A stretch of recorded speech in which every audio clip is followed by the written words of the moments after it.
صباح الخير، شلونكم؟ شو اخباركم؟ الله الكيك وسوالف الكيك صار لنا تقريبا تقريبا ايش قد عايفينه. اليوم راح اسوي كيكة بالمحسن، تريدنها مال المحلات بالمحسن، فراح اسولفها الجن واسويها بالتفصيل الممل. نرجع مثل قبل نفصل بالتفصيل الممل. هسه هنا شنو عندنا؟ وين هنا هذينا بيضات، حنخلي 4 بيضات. شوفونهن كبار.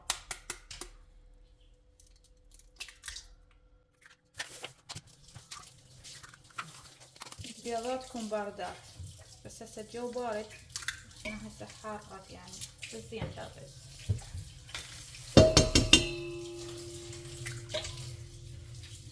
هاي ملعقة مال محسن، راح اسويها بنكهة الليمون، راح اضيف ليمون.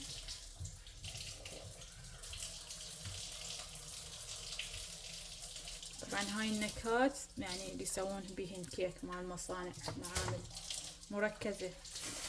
وهسه هنا عزيزاتي نختار لنا كوب.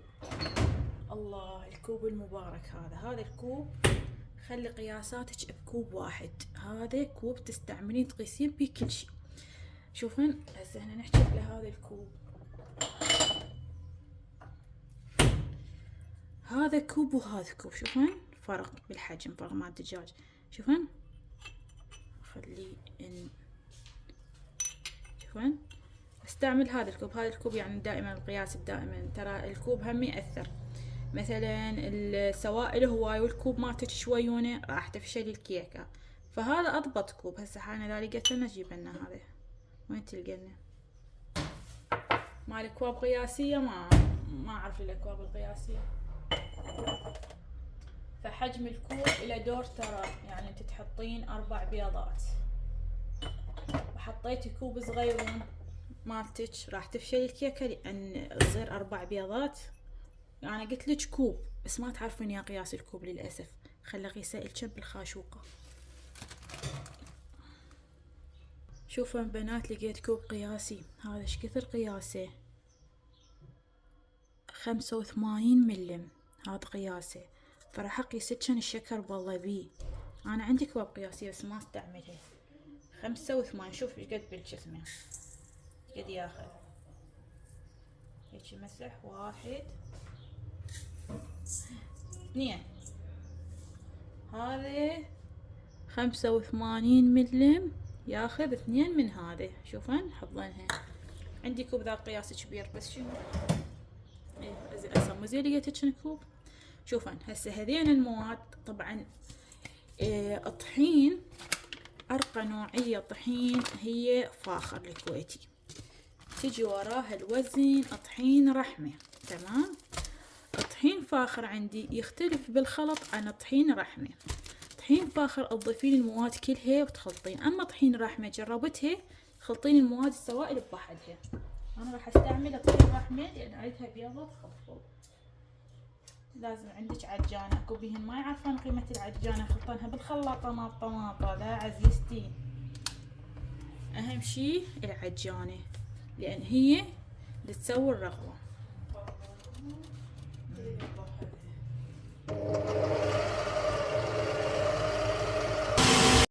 المهم عزيزاتي، وهنا الخلاطة تخلط وانا راح احضر الطحين خليت 2.5 كوب طحين. وبالاكواب القياسية قلت ان هذا الكوب القياسي يشيل يعني 2 يعني مكيالين. المهم وخليت وياها ظرف بيكنج بودر، يعني 2.5 طحين وضرب بيكنج بودر، واظل اغربلهن بهذا الشكل حتى يتبالغ بالهواء او يصير خفيف. هيك تصير حتى يصير عندك الكيكة كلش خفيفة. وهنا أنا طبعا الماي ضفت كوب ماي.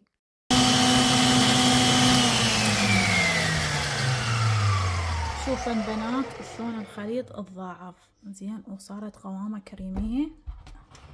شوفن الخليط هيك لازم يضاعف. هسه شو نسوي احنا؟ وين الخاشوقة؟ هاي الخاشوقة نشغلها على سرعة 2 ونظل نضيف بالتدريج زين حتى شنو يعطينا. بس خلنا اخلي الاضاءة حتى توضح كان الفكرة. هي تمام. شوفنا هسه راح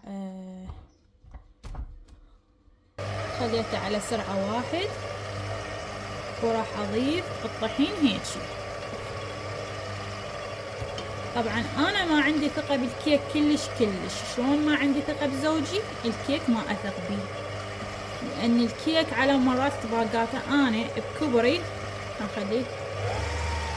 بكبري مرات تفشل عندي الكيكة، ما اعرف شنو السبب، بس ان شاء الله انا صورتها لكم مباشر، ان شاء الله تنجح تطلع معدلة وما تخيب امالي وما تخيب امالكم.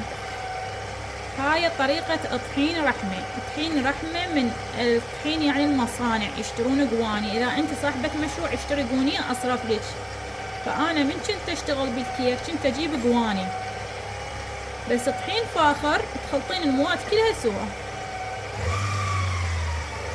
زين،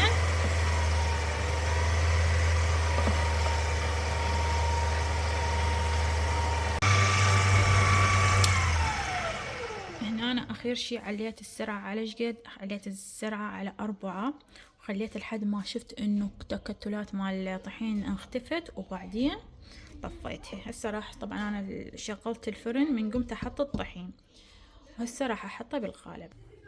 تحطين القالب ورق زبدة، دهنينه بأي شي عندك ماكو مشكلة. هسه سألني نحط زيت. عزيزاتي الكيكة ام المحسن ما ينحط لها زيت، لان المحسن عبارة عن زيوت.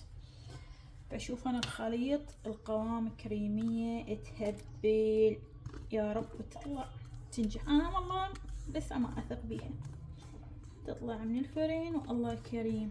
وهاي الطريقة طبعا من تخلطين السوائل قبل تضيفين طحين تطيش قوام اكثر واسفنجية اكثر.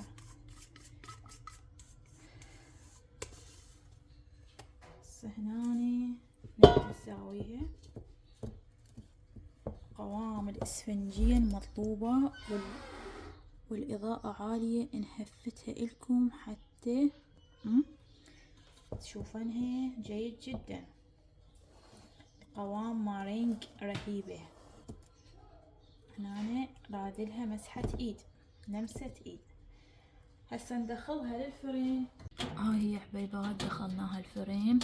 الفرن مشغلته بس من جوا على درجة 150 لحد ما تستوي. يلا شغلها من فوق. وهنا يا حبيبات العجينة صلوات على محمد وآل محمد، صلوات. نفحصك، شوفين فحصناها ما بيها.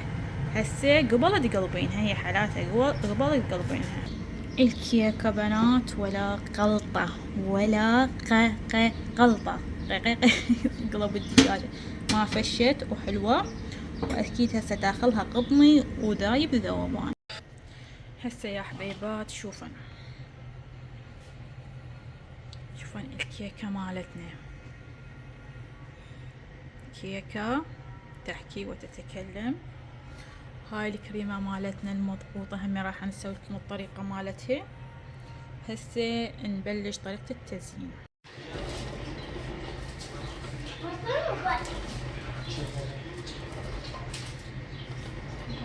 خلتي لي هذا